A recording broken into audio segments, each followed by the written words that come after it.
Here we have the Midas Neutron DSP engine, as well as the brand new Midas Neutron NB card. I'm going to be covering how to install the NB card into the Neutron DSP engine. Down in front here, I do have two CM1 card slots that you are able to install in the NB card. Here are our status indications for the Ethernet tunnel. So if we were using the Ethernet tunnel between the DSP engine and the console surface, we'd be able to make sure our connections are working. Next, we have our system clock indicating our master and our slave status. Below that, we have our indicator lights for the power supply unit of the actual Neutron. Next, we have our snake connections for our X and Y, either on copper, Cat5, or our fiber optical connections. Below that, we have our sync source, indicating if we have the internal clock, the external word clock, or the external AES3. Below that are our four DSP card status light indicators, as well as all of the status roles of the DSP cards. On the top right, we have the 8 AES50 indication lights. These are for the actual 8 AES50 ports that are on the actual Midas Neutron. And finally, we're left with the last two status windows. These are associated for the Neutron NB card. I'm going to jump down to the bottom here. For the I/O card audio expansion, those 8 LEDs are associated to the 8 AES50 ports on the bottom portion of the Neutron NB card. Now, we'll move over to the I/O card audio, where the status lights for 1 and 2 are associated to the 2 additional AES50 ports, giving us a total of 10 on the Neutron NB card. 3, 4, and 5 are associated to Module 1 for our CM1 cards, and then 6, 7, and 8 are for Module 2 of our CM1 cards. Next, we're going to go over the connections to the Midas Neutron DSP engine. For you existing 3, 6, and 9 users, you notice that this looks very, very familiar to the DL3, 7, and 1. For you folks that are new to Midas, we're going to go over the connections in depth. Next, we have our 8 AES50 ports. These are going to give us the connections for our I/O boxes. Next, we have an Ethernet tunnel. This will allow us to be able to plug in from front of house to be able to actually talk down the Ethernet line to, say, the monitor engineer that's on stage. Next, we have our X and Y snake connections. Both feature a copper connection for our Cat5e on a Neutron Ethercon connector, or just the regular standard Cat5 cable. Below that, we have our optical connections, or fiber for multimode, on a Neutron Opticon Duo connector. This is how you actually make the connections between the console surface and the Neutron DSP engine. Here you see I'm plugging in the optical cables into X and Y on the back of the control surface. You can go ahead and use the copper ports for the Cat5e or a combination of both. Next, we have our AES3 sync. This will allow us either to send out or receive sync information from external devices.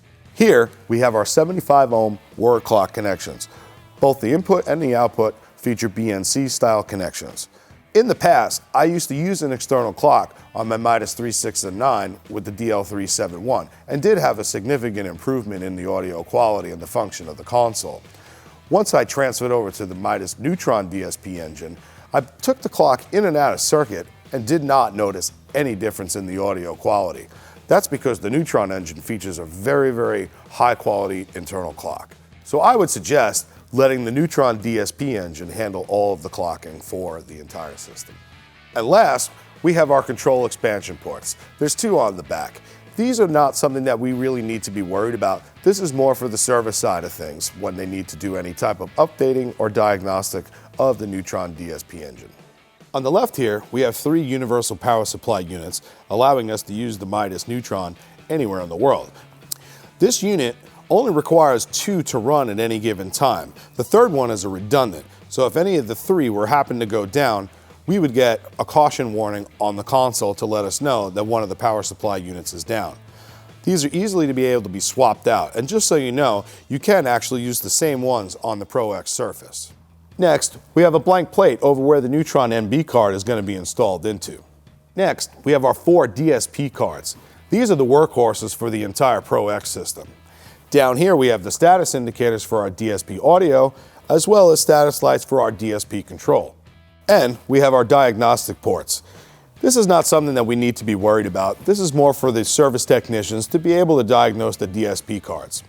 Here, I'm going to show you how to install CM1 cards into the two CM1 card slots on the Neutron NB. Here, I have the KT AES50 card, as well as the KT Dante 64. There's several other cards that are available, and the installation procedure is the same for all of the cards. So let's go ahead and do that. To install the CM1 cards in, we need just one tool, our T10 tool. Now, I'm removing the screws on the 4 threaded posts. This is where the card's going to be secured to. I also need to remove the 4 screws on the front that have our blanking plates. Now, let's put the CM1 card in. You have to be very careful that the male pins on the circuit board in the Neutron are going to go in and line up perfectly with the female side of the CM1 card. The best way to line up the CM1 card is to get the 2 mounting holes on either side of the CM1 card lined up and then firmly press down, ensuring a tight fit. We're going to do the same thing with the second CM1 card. Now, we can take the mounting screws and place them into the mounting holes on the cards. Let's not tighten them down all the way until we get the 4 screws on the front locked in place.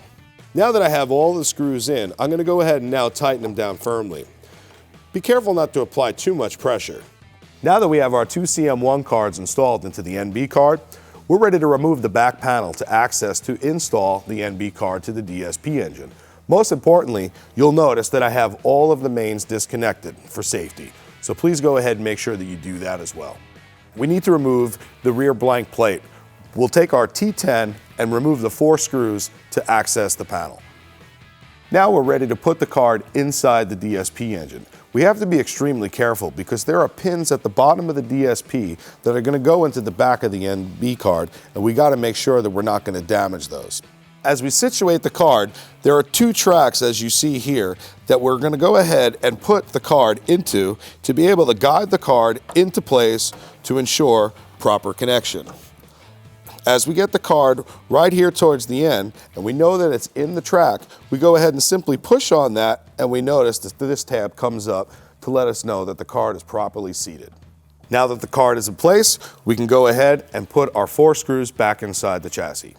Now that we have our Neutron NB card installed into the Neutron DSP engine, our next step is to update the firmware not only of the Neutron with the card, but as well as all of the components that make up our ProX system, including any I/O boxes. Because this video is covering hardware connections only, you're going to find a separate video with the step-by-step procedure of how to do the firmware updates of our ProX system. Just before we make our I/O box connections, I took out my 451 and my 151 I/O boxes out of the rack to give you a closer look at the back of the units. So let's take a look at it. As you can see, the 451 is a 3-card modular I/O system, which means we can configure the I/O as we see fit. In my setup, I have 8 analog inputs, 8 analog outputs, as well as 8 channels of AES EBU in and out. The 15 series is a fixed format I/O. The 151 is 24 analog inputs. Let's quickly go over the back of the units. Both I/Os feature universal power supplies, so this way we could use the I/O boxes anywhere in the world. On the 451, we next have 2 DB25s that we could use for our GPIO connections. After that, we have our MIDI in, out, and through ports. Next, we have our USB ports. Following that, we have our Ethernet control for X and Y. And last, we have our X and Y AES50 snake ports. On the 151, we first have a diagnostics port. This is not something that we need to be too concerned about. After that, we have our Ethernet control. And finally, our snake connections for X and Y. Next, I'm quickly going to show you how to install one of the cards into the modular I/O unit. It's the same exact procedure on putting a card into any of the 3, 6, and 9 or ProX control surfaces. So let's check that out. When you get your 451 or any of the modular I/Os, if it's not already fitted with the cards, normally you're going to find a blank plate that's on the back of the slot. To remove the blank plate, there's 2 screws on either side of where the card's going to be installed. So with the blank panel removed, we're ready to put the card in. Again, you have to be very, very careful to make sure that the card is lining up with the guide tracks on both sides to ensure a proper connection. Let's go ahead and slowly put the card in. Once the card's in, we're firmly just going to make sure that the card is locked in place into the pins. Now we can go ahead and replace our screws. And a reminder, we're using T10 screws. Here we are on the back of the Surface. This is going to be the same procedure for the Pro 3, 6, 9, and ProX consoles. So let's go ahead and remove the blank plate.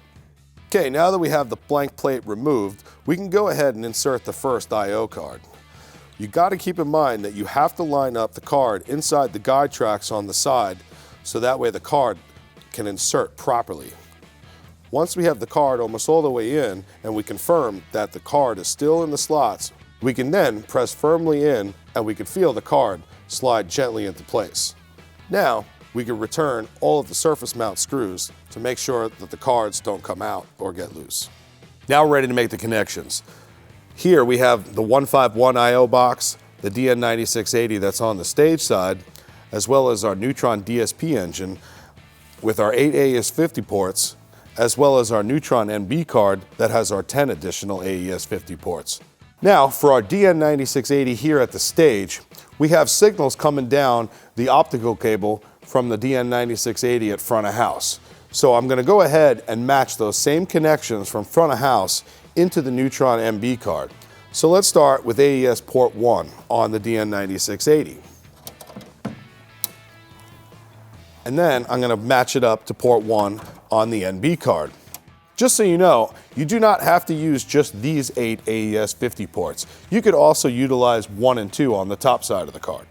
So now that we have all of our I/O box connections made and our 2 DN9680s are connected and the control surface is connected to the Neutron DSP engine, I have one more connection to make.